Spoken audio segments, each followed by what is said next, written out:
Anti corruption bureau की team ने जलगांव जामोद प्रादेशिक वन विभाग के वन परीक्षक अधिकारी भगत राम कटारिया को रिश्वत लेते गिरफ्तार किया है।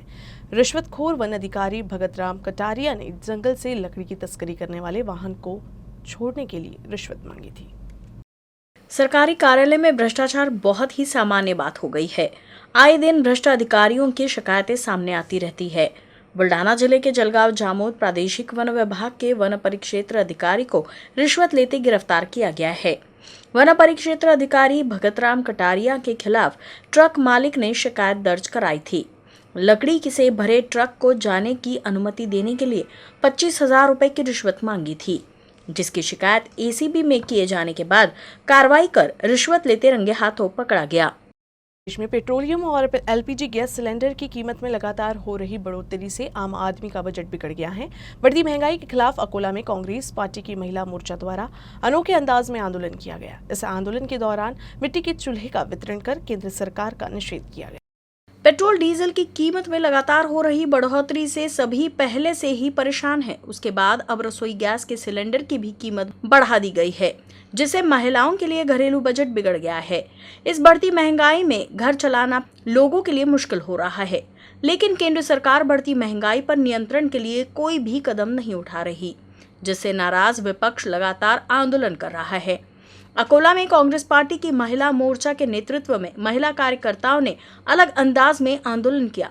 इस आंदोलन के दौरान धिंगरा चौक पर महिला कार्यकर्ताओं ने मिट्टी के चूल्हे बेचकर और खाना बनाकर केंद्र सरकार के खिलाफ अपनी नाराजगी जताई। इस दौरान कांग्रेस जिलाध्यक्ष अशोक अमानकर, महानगर अध्यक्ष प्रशांत वानखेड़े, प्रदीप वखारिया, अविनाश देशमुख, महिला कांग्रेस की पूजा काड़े, जया देशमुख, डॉक्टर वर्षा बड़गुजर, प्रतिभा शिरभाते समेत अन्य कार्यकर्ता उपस्थित थे।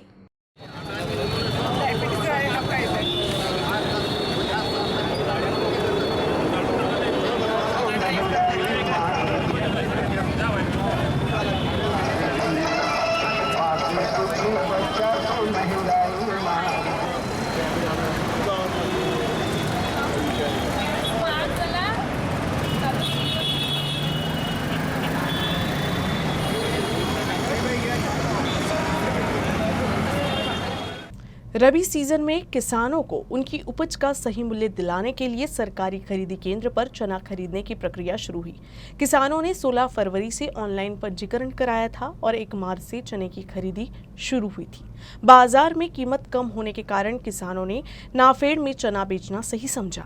अकोला जिले में अभी तक नाफेड ने 6,189 किसानों से 1,41,094 क्विंटल चना खरीदा है, जबकि 12,000 से अधिक किसानों ने ऑनलाइन पंजीकरण कराया है। इस साल पहली बार एफसीआई ने एक चना खरीदने के लिए केंद्र सरकार के न्यूनतम समर्थन मूल्य पर खरीदारी शुरू की। खुले बाजार में चना 4,000 रुपए से 4,500 रुपए प्रति क्विंटल के बीच मिल रहा है। वहीं केंद्र सरकार का बेस प्राइस 5,233 रुपए प्रति क्विंटल है। ऐसे में किसानों का रुझान नाफेड की ओर अधिक है, क्योंकि उन्हें खुले बाजार की तुलना में 800 रुपए से 1,000 रुपए प्रति क्विंटल की अधिक कीमत मिल रही है। खुले बाजार में अच्छी कीमतों के चलते नाफेड की खरीदारी धीमी रही है, लेकिन अब खरीद में तेजी आई है और 11 मई तक 1,04,000 क्विंटल की खरीदारी हो चुकी है। अकोला जिले में लगातार बढ़ते तापमान और भीषण गर्मी की वजह से फसल को काफी नुकसान हो रहा है।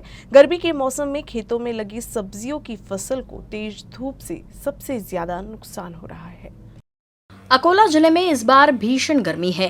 तापमान लगातार 44 से 45 डिग्री के पार दर्ज किया जा रहा है। गर्मी की वजह से लोगों का तो हाल बेहाल है ही, खेत में लगी फसल भी खराब हो रही है। अकोला में गर्मी के मौसम में किसान ज्यादातर सब्जियों की खेती करते हैं, लेकिन इस बार फसल खराब होने से किसानों को नुकसान हो रहा है।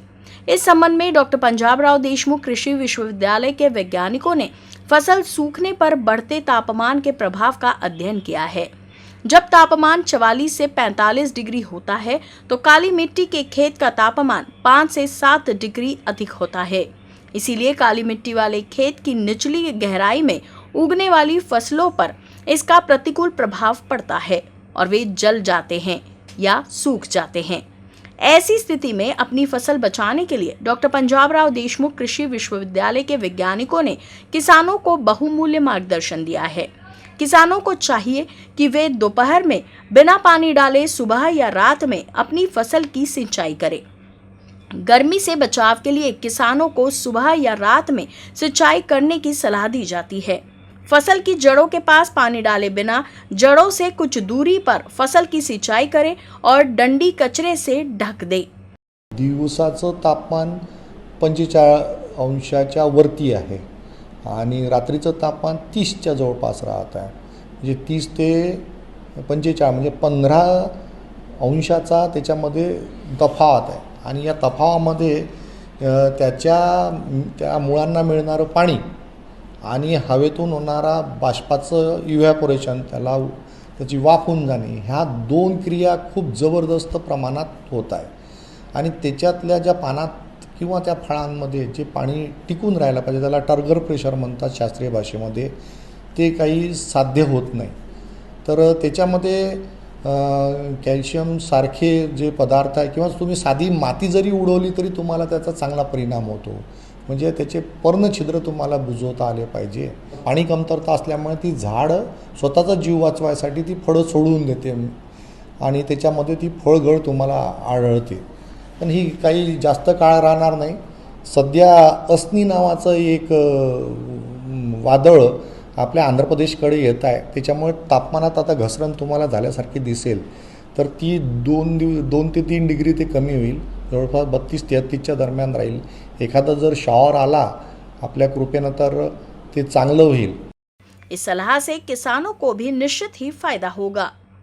उन्हाची तीव्रता इतकी गंभीर आहे त्याच्यामुळे हे याला फूल लागलेलं नाही, रोगराई जास्ती आली आणि वांग्याचे जे छोटे छोटे फळं आहेत हे उन्हाने पिवळे झाले, त्याच्यामुळे शून्य यातून कुठलं रुपया मला मिळाला नाही। त्याच्यात तसेच या वाढत्या तापमानामुळे झाडाची अवस्था आहे, तर याच्यानंतर सरकारने गांभीर्याने लक्ष देणे आणि भविष्यातील अशा संकट निर्माण होण्याची त्याच्यामुळे शेतकरी हा चिंताग्रस्त झालेला आहे। या शेतात सध्या नांगरटी करणंच योग्य राहील, कारण काही उपयोग झाला नाही। त्याच्यामुळे शेतकऱ्याला नैराश्य आत्महत्येची पाळी आल्याशिवाय राहणार नाही। याच्यावर काहीतरी उपाययोजना गांभीर्यानं लक्ष देणं सरकारला गरज आहे, अशी मी कळकळीची विनंती करतो। 2 एकर भेंडी पेरलेली होती, पूर्ण भेंडी जळून खाक झाली। लहानपणी लोडशेडिंगमुळे माझं नुकसान झालं भरपूर। आता डबल तयार करण्यात आली, तर त्याच्यामुळे उन्हामुळे पूर्ण भेंडीचा एकदम बिलकुल जळून गेली। त्याच्यामुळे माझ्या शेतात काहीच नाही राहिलं। त्याचा 70-80 हजार रुपयाच्या वर माझं नुकसान झालं। मला मुनाफा 1 रुपया भी मिळला नहीं। ओबीसी आरक्षण के बिना ही राज्य में स्थानीय निकाय चुनाव कराए जाने का सुप्रीम कोर्ट द्वारा निर्देश दिए जाने के बाद अब राज्य चुनाव आयोग भी एक्टिव हो गया है। मनपा चुनाव के लिए प्रभाग रचना के अभिप्राय को मान्य करने के लिए निर्वाचन आयोग ने 13 मई को अंतिम वार्ड गठन की अधिसूचना प्रकाशित करने के निर्देश जारी किए। मनपा के आधिकारिक वेबसाइट पर अधिसूचना प्रकाशित की गई है। 8 मार्च को अकोला मनपा समेत राज्य के 14 महानगर पालिका का कार्यकाल समाप्त होने के साथ ही राज्य चुनाव आयोग ने चुनाव की तैयारी शुरू कर दी थी। इन महानगर पालिका में फरवरी 2017 में ही चुनाव परिणाम घोषित हुआ था। ऐसे में 5 साल का कार्यकाल खत्म होने के बाद इन महानगर पालिका में चुनाव करना जरूरी है। लेकिन ओबीसी आरक्षण के मुद्दे पर राज्य में मनपा चुनाव में देरी हो रही है। राज्य चुनाव आयोग ने मनपा को 1 फरवरी को वार्ड गठन की मसौदा योजना की घोषणा करने का निर्देश दिया था। वार्ड ड्राफ्ट योजना के संबंध में आपत्तियां प्रस्तुत करने की अंतिम तिथि 14 फरवरी थी, जिसमें ओबीसी आरक्षण का मुद्दा और वार्डों का गठन भी शामिल था। लेकिन सुप्रीम कोर्ट ने आदेश अनुसार अब बिना ओबीसी आरक्षण के ही चुनाव करना है। ऐसे में राज्य चुनाव आयोग ने सभी चर्चाओं पर विराम लगाते हुए अंतिम वार्ड गठन की अधिसूचना जारी कर दी है। छत्रपति संभाजी महाराज द्वारा लिखित पुस्तक बुद्ध भूषणम ग्रंथ की एक हस्तलिखित प्रति अमरावती के एक सामाजिक कार्यकर्ता अजय लांडी द्वारा बनाई गई है। ये 3 फीट चौड़ा और 5 फीट लंबा और 11 इंच मोटा है। इस किताब में कुल 164 पेज है और इसका वजन 124 किलो है। बुद्ध भूषणम पुस्तक को 489 कलमों की लागत से दरियापुर के एक युवक सचिन ने हस्तलिखित किया है। छत्रपति संभाजी ने अपनी 32 वर्षों के दौरान कई क्षेत्रों में उल्लेखनीय उपलब्धियां हासिल की हैं, लेकिन इतिहासकारों के सपना व्यवहार के कारण उनके नाम की उपेक्षा की गई। संभाजी महाराज ने संस्कृति भाषा में एक ऐतिहासिक ग्रंथ बुद्ध भूषणम लिखा था, लेकिन ये ग्रंथ आम आदमी तक नहीं पहुंच सका। अजय लेंडे ने कहा कि उन्होंने बुद्ध भूषणम की पांडुलिपि लिखने का फैसला किया और 4 साल तक कड़ी मेहनत की। पुस्तक के प्रकाशन के बाद इस पुस्तक को आम आदमी के देखने और पढ़ने के लिए सिंदखेड़ राजा स्थित जिजाऊ सृष्टि से रखा जाएगा। छत्रपति संभाजी महाराज की 365वीं जयंती के अवसर पर मराठा सेवा संघ के अध्यक्ष पुरुषोत्तम खेड़ेकर द्वारा आज अमरावती में इस महाकाव्य का प्रकाशन किया गया। इस अवसर पर राज्य मंत्री बच्चू कडू, श्री शिवाजी शिक्षण संस्था के अध्यक्ष हर्षवर्धन देशमुख, विधायक सुलभा खोड़के, विधायक प्रताप अड़सठ, विधायक पंकज भुयर, विधायक किरण सरनाइक सहित अन्य उपस्थित थे। अजय लेंडे को गणमान्य व्यक्तियों द्वारा सम्मानित किया गया। मराठा सेवा संघ के अध्यक्ष पुरुषोत्तम खेड़ेकर ने कहा कि छत्रपति संभाजी महाराज द्वारा लिखित ये पुनर्लिखित पांडुलिपि एक ऐतिहासिक खजाना है। राज्य मंत्री बच्चू कडू ने कहा कि ये पुस्तक नए विद्वानों के लिए प्रेरणा स्रोत होगी। पानांची रुंदी 3 फूट आणि लांबी 5 फूट असं मी ठरवलं की एवढ्या साईजमध्ये हा ग्रंथ असला पाहिजे। मग या ग्रंथाच्या पानांचा शोध जेव्हा मार्केटमध्ये सुरू झाला तेव्हा मुंबई पुणे इथे मी जेव्हा फिरलो तेव्हा त्यांनी सांगितलं की असा मोठा कागद रेडीमेड मार्केटमध्ये विकतच मिळत नसतो। मग असं काही मुंबईतल्या व्यापाऱ्यांनी मला दिल्लीच्या चांदणी चौकातला पत्रक दिला। मी दिल्लीला 6 दिवस थांबलो आणि दिल्लीला 6 दिवस थांबल्यानंतर की तिथल्या व्यापाऱ्यांनी जैन समाजाचे व्यापारी या कागद क्षेत्रात खूप आहेत त्यांना सांगितलं असा विषय आहे छत्रपती संभाजी महाराजांचा संस्कृत ग्रंथ मला पुनर्लिखित करायचा यासाठी या साईजचा कागद पाहिजे। त्यांनी सगळे लोक त्यांच्या ऑफिसमध्ये बैठक करून माझी मीटिंग घडवून आणली आणि सगळ्या डिस्ट्रीब्युटरला त्यांनी फोन केले आणि त्यांनी सांगितलं की हा कागद तुम्हाला रेडीमेड दिल्लीतही मिळू शकत नाही, हा स्पेशल कारखान्यातच कागद तयार करावा लागेल। दादा पवार आणि उद्धवजी ठाकरे यांनी सुद्धा संभाजीराजेच्या स्मारकासाठी 600 कोटी रुपयाची घोषणा त्यांनी या बजेटमध्ये केली आणि निवड आणि कोल्हापूरचं भूमिपूजन सुद्धा झालेलं आहे।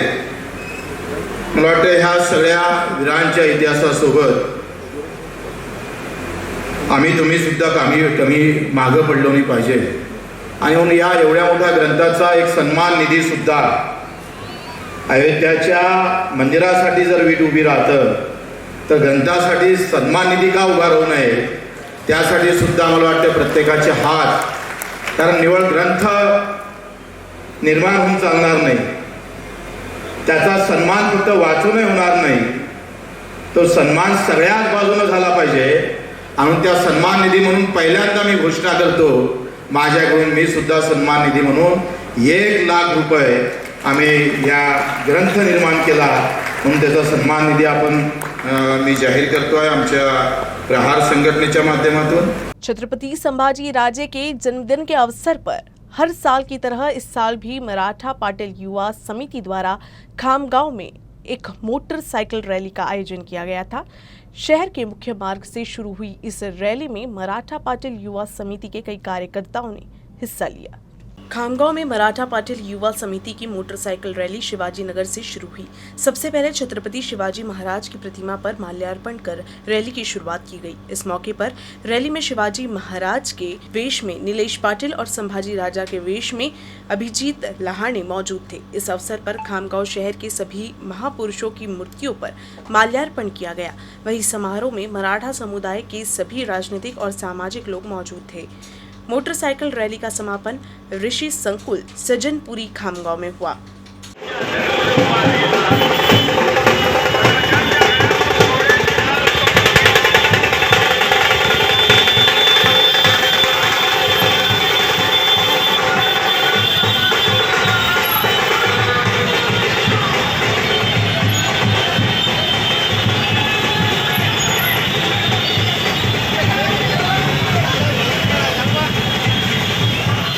छत्रपति संभाजी राजे की जयंती के अवसर पर अखिल भारतीय छावा संघ द्वारा अकोला में एक भव्य मोटरसाइकिल रैली का आयोजन किया गया।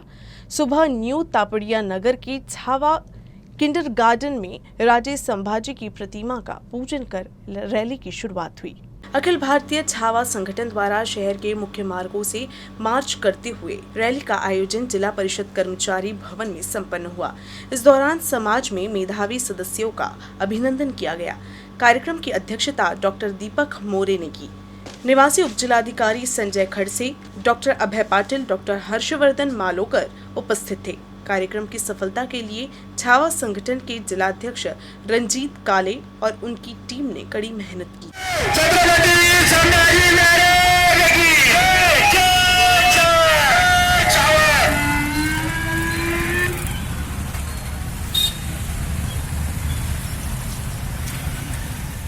हनुमान चालीसा और भोंगा के मुद्दे पर राज्य मंत्री बच्चू कडू ने राणा दंपति की आलोचना की है। कडू ने कहा कि कोरोना के 2 साल बाद ऐसा बयान देना राजनीतिक विफलता है। उन्होंने कहा कि स्कूलों और अस्पतालों को कैसे मजबूत किया जाएगा, इस पर आपने ध्यान दिया होता तो लोग राणा दंपति के साथ खड़े रहते। वेगवेगळ्या धर्माच्या एखाद्या गोष्टी काढून ते सेवेचं भान विसरून जर एखादी गोष्ट समोर आणत असेल तर मला वाटतं हे राजकारणी लोकांचं सगळ्यात मोठं अपयश आहे. कोरोनानंतर भोंग्याचा आवाज यावा का नाही यावा, चाळीसा म्हणावं की नाही म्हणावी, राष्ट्रगान म्हणावं का नाही म्हणावं, किंवा त्या ओवेसीनं तिथं जाऊन तुला व्हावं का नाही व्हावं, हा 2 वर्षानंतर जेव्हा अशा पद्धतीचं वक्तव्य येतं, इथं राजकारणाचं अपयश सिद्ध होतं. 2 वर्षानंतर आमचे हॉस्पिटल अधिक मजबूत कसे होईल, आमच्या शाळा कशा मजबूत होईल, असं जर वक्तव्य निर्माण केलं असतं तर कदाचित लोकांनी तुम्हाला डोक्यावर घेतलं असतं. एवढं ते महत्त्वाचं आहे. 2 वर्षाच्या वेदना तुम्हाला कमी पडत असेल आणि त्या वेदनेतून तुम्ही अजून बाहेर न निघता अशा प्रकारचं वक्तव्य होत असेल तर मला वाटतं ते चुकीचं आहे. खेतों से निकलने वाले कचरे को ठिकाने लगाने के मकसद से आग लगाई जाती है, जिससे बड़ी संख्या में पेड़ों में आग लगने की खबर आती है। वायगांव से आष्टी तक सड़क पर पेड़ जल रही हैं, जिससे यहां आने वाले और बाहर जाने वाले यातायात के लिए एक गंभीर खतरा बन गया है। हालांकि नागरिकों की शिकायत है कि लोक निर्माण विभाग इस गंभीर मामले की अनदेखी कर रहा है।